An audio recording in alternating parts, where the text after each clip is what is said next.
As autumn tightens its grip and shadows stretch longer across the afternoons, I find myself watching the clock with an almost primal urgency, hungry for those precious remaining hours of daylight. The earlier sunsets feel like a countdown, spurring me towards the wilderness with more than a want, but a need to unplug.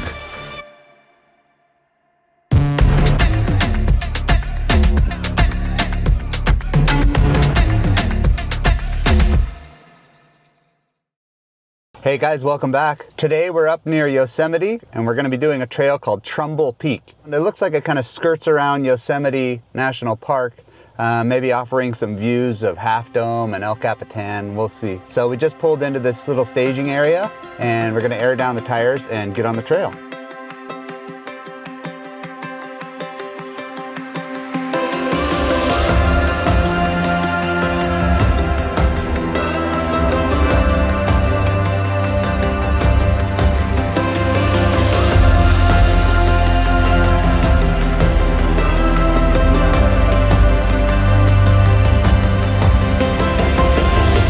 This is an interesting change of pace, starting at such low elevation. We're at 4,200 feet. I feel like all my trips lately have been starting off at such high elevation.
I know nothing really about this trail, besides the fact that it meets up with a road that used to be the only road, I think, into Yosemite Valley.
The most delicious blackberries out here.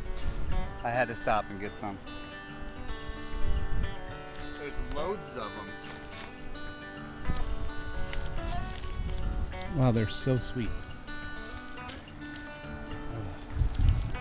Man, look at that one. Okay, berry stop over. Let's get back on the trail.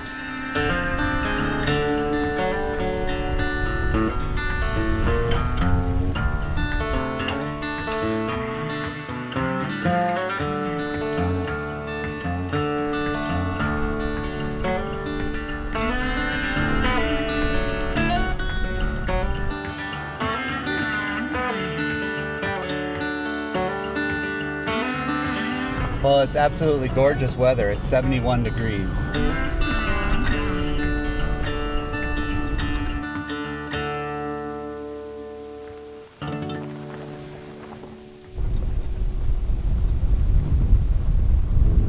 Anyways, we got to a little crossroads, and one way said to like Nelly Falls, and the other way said to Trumbull Peak. So we are headed to Trumbull Peak.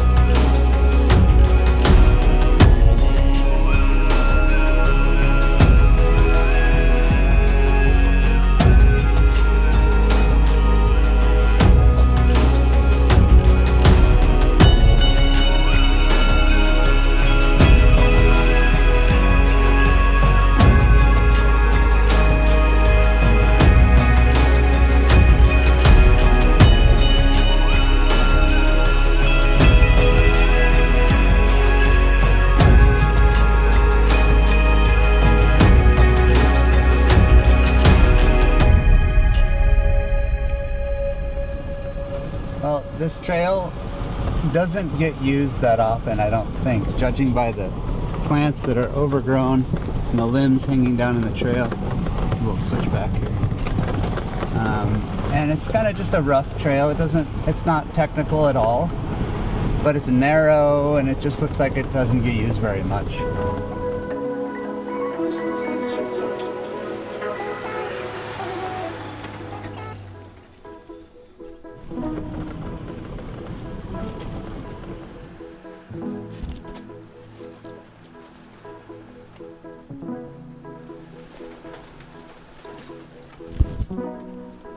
I got my first glimpse of Half Dome. There she is. Let me see if I can take a picture right here.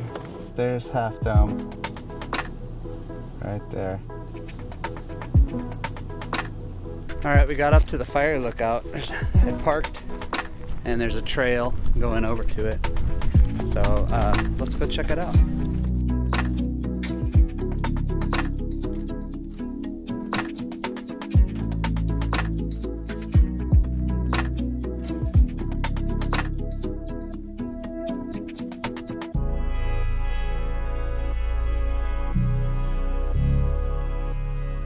Fire lookout has a house next to it, and I'm out on the balcony porch right now, and what a view.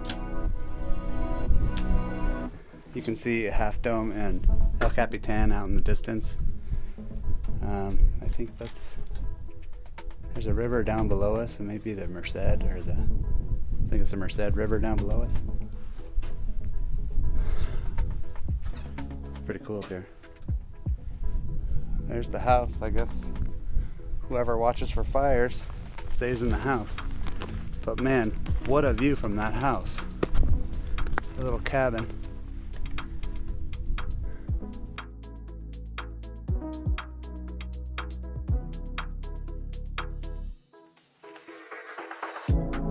Like a sentinel frozen in time, the weathered fire lookout tower on Trumbull Peak rises 45 feet into the thin mountain air. Built during the Roosevelt era in 1934, it's one of California's few surviving lookouts. Its sun-bleached timber and steel still cling to this granite perch despite nearly 90 years of Sierra storms. Nature has claimed this human outpost as its own. More than 100 species of plants paint the peak in seasonal colors, from delicate wildflowers that bloom in summer's brief window to stalwart trees that twist against the endless wind, their roots anchored deep in lichen-crusted stone.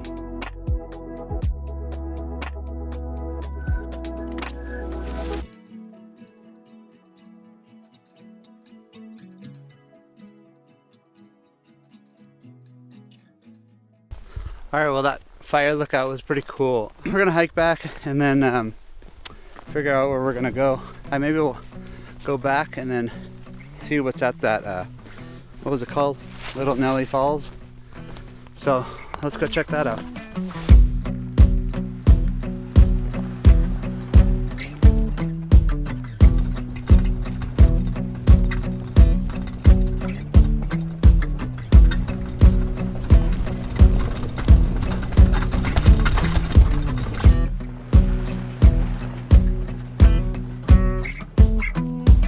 I just went through a little section of pavement. I get the same feeling of when I was little and we were playing Hot Lava. You're driving along on a trail and you get to a section of pavement and you're like, oh, I thought my adventure had ended for a second. From what I understand, this was the old road into Yosemite, so I guess I could expect a short section of pavement. But we're back on dirt now.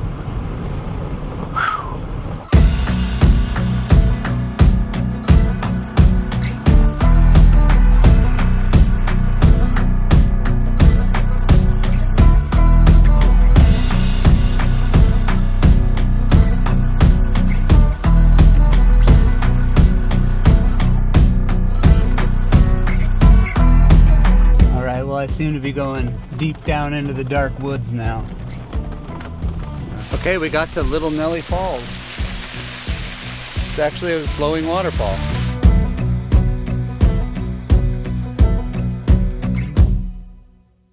Okay, well, Little Nelly Falls is pretty.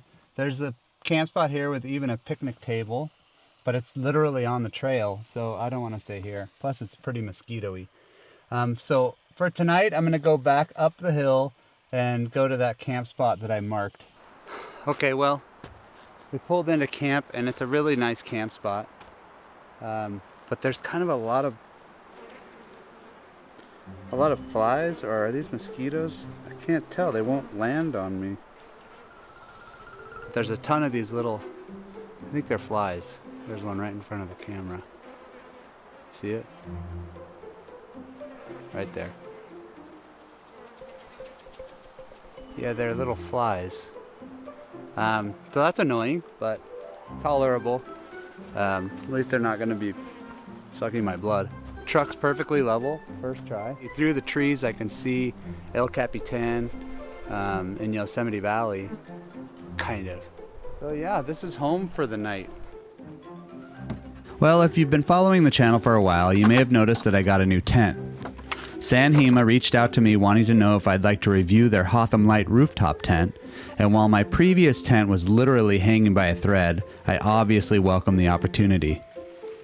I'll be doing a full review video on this tent very soon. Alright, well, the good thing about switching to this type of tent is I was able to raise the height of my awning, so it no longer hits me in the head as I walk by. Plenty of clearance. That is so much nicer. I swear, every time I would wear my beanie, this has Velcro right here, so I would pass through it and it would take my beanie off, and I'd look back and my beanie would be hanging on the awning. It's really annoying. Actually infuriating. Every time it happens, I'm just like, let's see, I guess I need to have a beer and think about what I want to have for dinner. Yeah, it's beer o'clock. Oh, I forgot my whiskey. Shit, I don't always forget the whiskey. Dang it, I need to just keep some in the Jeep at all times. I brought ginger ale and everything. Anyone else feel me? All right, well, let's have a beer or a cider. The flies seem to have gone away all of a sudden. Guess they went to bed. Cheers, you guys. Okay, I got one of these tripod torches. I used it on the last trip. I really liked it. I also have a lava box. I will say that I like the flame better on this, but the lava box is so easy. This thing is a little fiddly. Get this thing in here. Oh, see? Okay, I think I got it. Steel braided hose, so it's a little stiff. You got it. That's pretty easy that time. I was trying to make up. So I was trying to figure out what to make for dinner. I was shopping and I kind of wasn't thinking but I have enough food, but I don't have anything really like planned out. So I'm gonna make steak. Every overlander needs to make steak, right? The only thing that would make it more overlanderish is if I had asparagus. Doesn't it seem like everyone who goes overlanding makes steak and asparagus? What is it? Maybe men just, it's usually men, I guess, right? You know, you guys. Do we just crave steak and asparagus? Tonight I have steak and maybe a salad. We'll see how full I am after I just eat steak. And the only other thing that would make it more overlanderish, is if I cooked it on a scuttle. The overland market. I need to invent something for overlanding. I did do a pretty cool hack on my stove. I added these little leveling feet. So you know how when you're cooking and you can't get your stove level and all the oil's running to one side? Well, I put some riv nuts in the bottom of my Coleman stove and added these little screw feet. And now I can have 4 feet and I can adjust the level, which is sweet. I'm actually really excited about that. And you know what? It made me feel like I don't want to look for a new stove now. So I'm using my snotty old Coleman stove, and it looks like I'm going to be using that snotty old stove for a while longer. If you've ever battled with your stupid stove for level, this is the hack. If you do it, let me know if it works for you.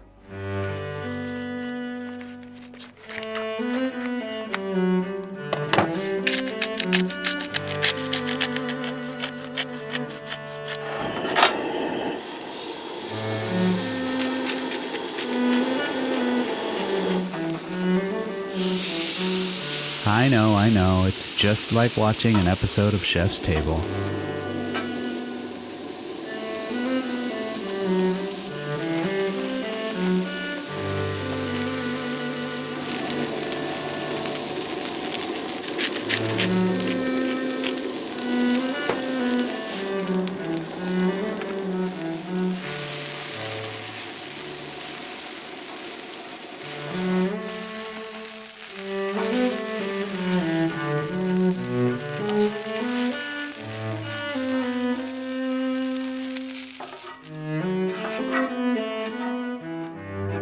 Voila. Meat and potatoes.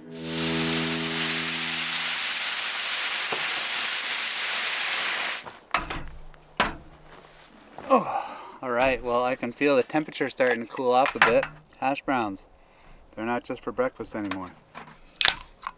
Okay, well, I'm going to finish my dinner, and then we'll get the tripod torch going. Cheers.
Alright, good morning.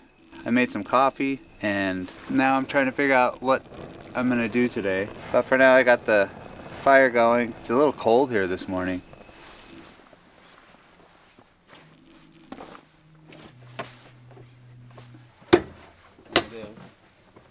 Alright, so I just came up on this hill to see if I could see El Capitan, and I can see it in the distance.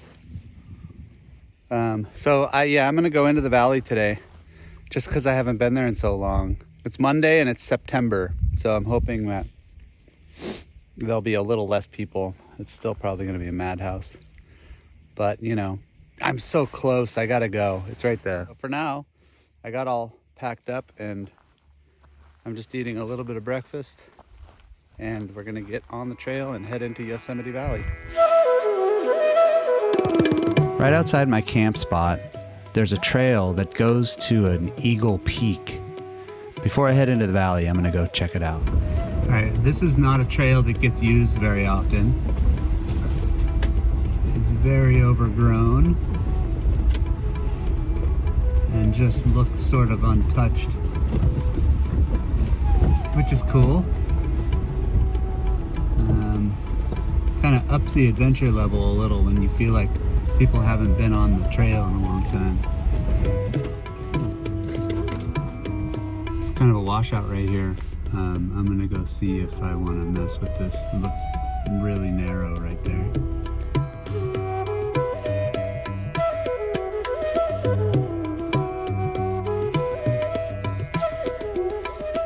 All right, well, that ground looks kind of soft and sandy, and it's barely enough room for my truck. My tires would be right on the edge of that washout, so I'm not gonna mess with it. I think I'm just gonna back up, try and find a place to turn around. Yeah, it's not worth it for me.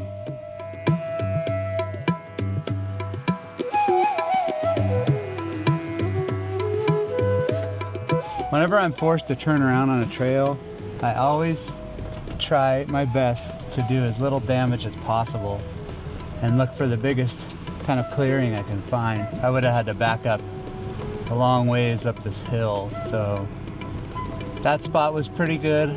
I managed to not smash any plants, and I just did it really slow so it keeps my wheel prints to a minimum. Try and leave no trace as best I can. I try and take care of the trails, you know, because I love them. So hopefully you guys do too. I'm sure you do.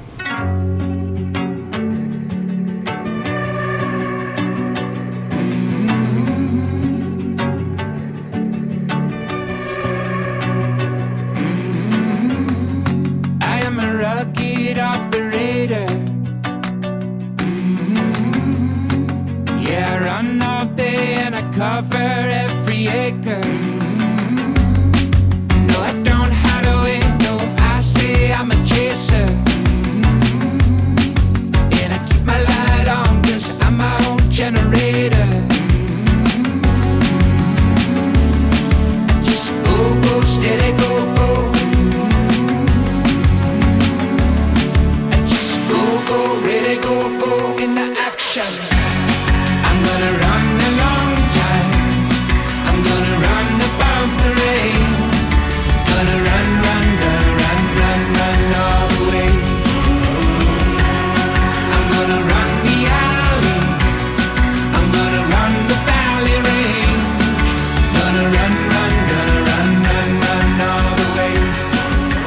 Now we are getting really close to entering into Yosemite National Park. If this trail goes all the way into the valley, what a cool way to come into the park. Okay, we're passing through into the park. It says authorized vehicles only. I'm authorized. I have four-wheel drive.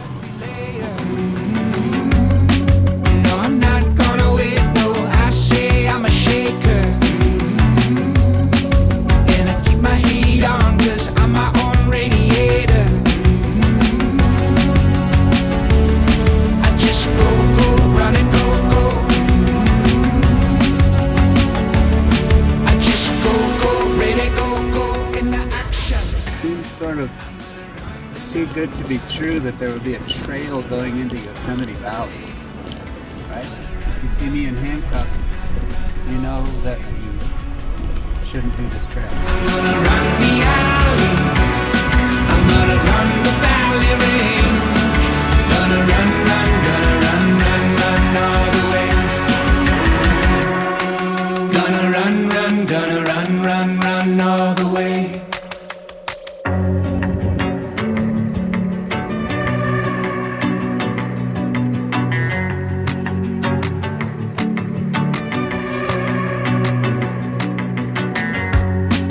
I could go a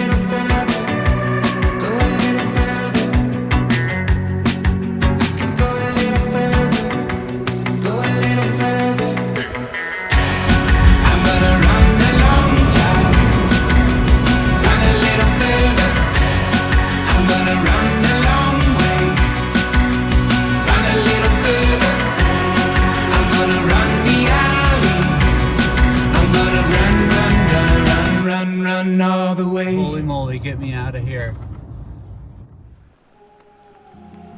You know, out here with nothing but dirt roads behind me and stars above, I've never once regretted choosing the harder path. Never once wished I'd stayed home, stayed comfortable, stayed predictable. The truth is, we spend so much of our lives carefully coloring inside other people's lines that we forget we're the ones holding the pencil.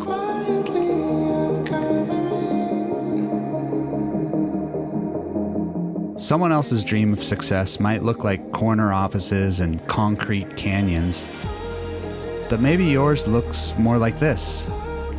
Like camp coffee at sunrise, like mud on your boots and dust on your dashboard. Maybe it looks like taking that left turn when everyone else goes right, like choosing Wednesday adventures over weekend warriors. Society has this way of making us feel selfish for needing solitude, for craving these empty spaces. But I've learned that sometimes the most responsible thing you can do is disappear for a while.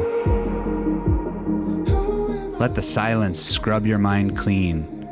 Let the mountain air fill your lungs with something purer than deadlines and responsibilities. Your life isn't a democracy. You don't need permission to cross your own boundaries, to redraw your own maps. The road you're meant to travel might not even be a road at all. Might just be two tire tracks disappearing into the sage. So go, even if it's just for a night. Even if you can only steal 48 hours from the calendar. Because out here, beyond the cell service and the expectations and the should-haves, out here is where you remember who you are when no one's watching. And that person, that's who you were always meant to be. I'm Brian from Los Burros Overland, and until next time, we'll see you down the trail. Adios.